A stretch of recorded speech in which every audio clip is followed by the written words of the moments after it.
Watch. Coco Gauff criticizes her coach's lack of impact during Dubai Championships loss. Coco Gauff questioned the impact made by her biomechanics coach as her serve faltered during her semi-final defeat at the 2026 Qatar Open. The two-time Grand Slam winner was beaten 6-4, 6-7, 13, 6-4 by world number 9 Alina Svitolina in an epic last four showdown at the WTA 1000 event that lasted 3 hours and 3 minutes. Gauff was broken 6 times, hit 12 double faults and won just 43% of her second serve points. But despite her serving struggles, she displayed her trademark resilience to push Svitolina all the way. The world number 4 lost the opening set having led 3-1, before she twice came back from a breakdown en route to winning a marathon second set on a pulsating 28-point tiebreak, converting her 6th set point after saving 4 match points. The American then broke in the first game of the deciding set, but she lost serve twice thereafter as her 31-year-old Ukrainian opponent sealed the win.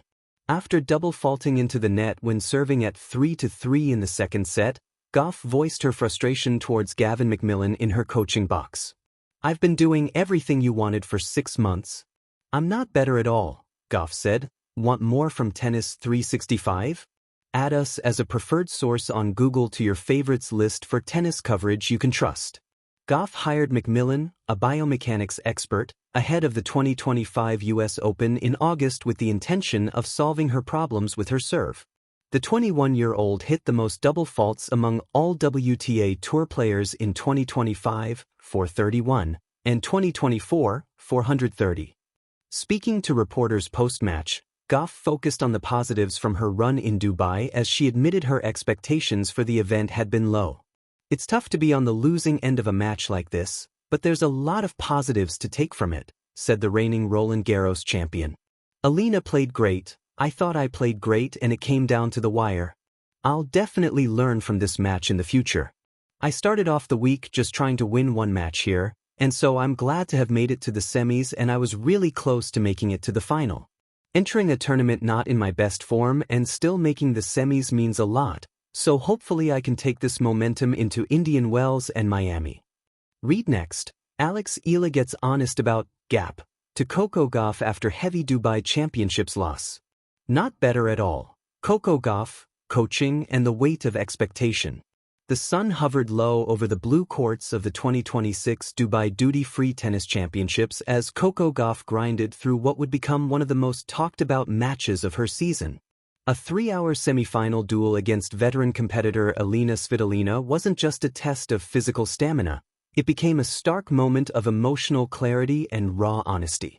The match itself was a thriller, long rallies, momentum swings, and a breathtaking 15-13 tiebreak in the second set, in which Gauff saved 4 match points. Yet, despite her resilience, she ultimately fell 6-4, 6-7, 13, 6-4, watching her hopes of a Dubai crown slip away. But what fueled global conversation wasn't the defeat, it was what happened in the moment of struggle, captured by microphones and broadcast worldwide. After an untimely double fault in the middle of the second set, Gauff turned toward her coaching box and delivered words that struck a chord. "I've been doing everything you've wanted for the last 6 months, and it's not getting any better." Those words, raw, unfiltered, and human, weren't aimed at her opponent.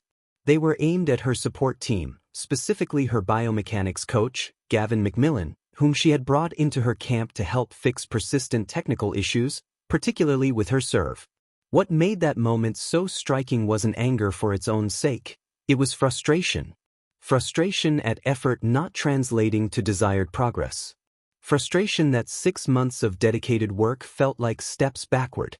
Frustration that excellence at the elite level often comes without shortcuts or guaranteed results. The serve, a metaphor for progress. In professional tennis, serving is more than a physical skill. It's a psychological weapon. It can dictate tempo, control rallies, and shift momentum. For Gauff, though, it has been a persistent challenge. Multiple double faults, unforced errors, and inconsistency have haunted her game, especially at pivotal moments. That struggle isn't new. Last year, she finished near the top of the WTA leaderboard in double faults, a statistic no top competitor once flaunted. The serf's erratic behavior has often undermined her otherwise explosive athleticism and strategic brilliance. So she hired Macmillan, a coach with expertise in biomechanics, the science of movement. His reputation precedes him. He'd previously helped others refine their power production and precision, bringing empirical, mechanical insights into technique. Yet, in Gauff's words, and her visible body language, the changes hadn't translated into the seamless technical and competitive improvements expected on match day. To the outside viewer, that frustration might appear impulsive. But for Gauff, it was the articulation of a deeper truth. Consistent excellence requires more than instruction. It needs evidence of meaningful progress. When the coach becomes part of the story, to understand how charged that exchange was, one must appreciate the unique dynamic between a player and her coach. At the professional level, a coach isn't simply a voice from the stands. They're a strategist, psychologist, analyst, often a second pair of eyes during moments of pressure. For a player like Gauff, whose mental game is as sharply honed as her athleticism, coaching is intimately connected to identity, confidence, and trajectory. Thus, publicly airing frustration, even briefly, is rare. Athletes of Gauff's caliber are nothing if not conditioned to mask emotion, to maintain composure under duress. That she didn't, that she spoke directly and openly, underscores the depth of her internal expectations. It wasn't a moment of disrespect. It was a moment of truth. Elite athletes talk in performance metrics, percentages, outcomes, adjustments. But their emotional experience, the intangible weight they carry, is often overlooked. In Gauff's exclamation, millions witnessed an elite competitor push past the veneer of professionalism to something profoundly human, honest frustration. A catalyst, not a collapse. To interpret this moment as merely a collapse would be a disservice to Gauff's long arc. She remains a top-ranked player with multiple Grand Slam titles and countless displays of competitive tenacity. Her flaws haven't diminished her talent. They've highlighted areas where transformation is still in progress. Rather than a breakdown, this exchange might be a catalyst, a public acknowledgement that refinement isn't linear. That sometimes the hardest period is the middle, not the beginning or the breakthrough. Sports history is rich with stories of players and coaches who argued, questioned, and endured uncomfortable periods before finding the synergy that led to greatness. The journey from mechanical adjustment to internalized mastery can be grueling, especially for players who have already succeeded at the highest level. In elite sport, progress isn't a straight line. Even the most decorated athletes, those once seen as untouchable, have grappled with form slumps, coaching transitions, and identity recalibrations.